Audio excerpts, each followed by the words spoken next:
What's going on, everyone? Dr. Matt Claggett, Gone Sick Chiropractor. So I am on day 5 of my extended fast. So it's been a good journey. I essentially feel pretty good. Overall, woke up in the morning around the usual breakfast time. I get hungry.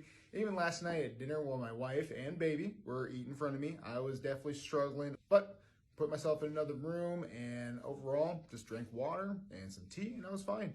So overall, it really shows an appreciation of how much we value dinner time and closeness and connected with their family.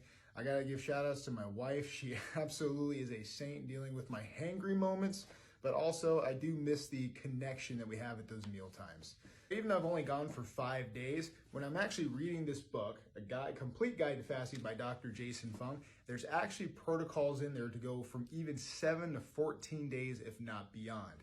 Now, the strategy lays out is there's essentially a different supplementation you need to do, different hydration techniques that can help support you on that, as well as refeeding techniques, so you're able to do it safely. So again, highly recommend this book because it goes all over all the different strategies as far as just your intermittent fasting all the way to your extended fasting. So not that 5 days is going to be a record breaker by any stretch of the imagination, but I was curious, what is the world record for the longest fast ever, and how many days exactly is that?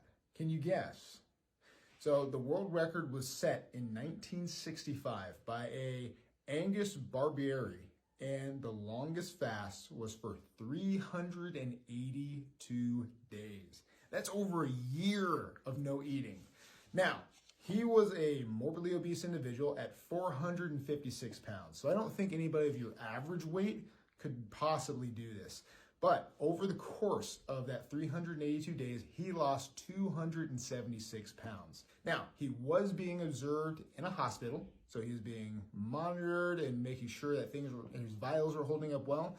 And overall, he left feeling much better than when he went in. So it really just goes to show you that no matter what we think our limitations are, whether it be something as far as achieving a goal or where we're setting ourselves, or even just something as can I really skip a meal for this day or even several days, at the end of the day, a lot of it is just, our mindset and where we put our strength in.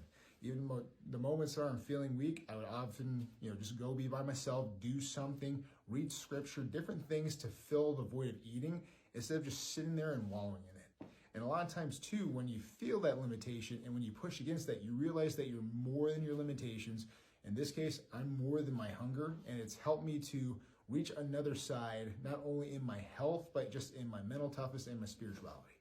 At the very end of this video are my final metrics from where I started to where I ended. Again, the blood sugar is measuring a bit low, and that was technically be considered hypoglycemic, but because I'm ketone adapted, I'm feeling good. I'm not having any of the medical symptoms that are traditionally associated with hypoglycemia.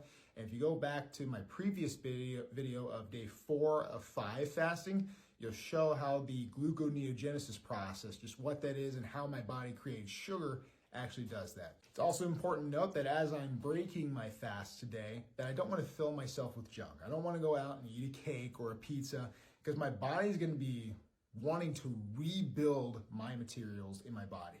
And if I use poor quality materials, I'm going to get poor quality materials integrated into my body. So I want to eat high quality materials so my body gets high quality materials to remake my body newer, healthier, and stronger.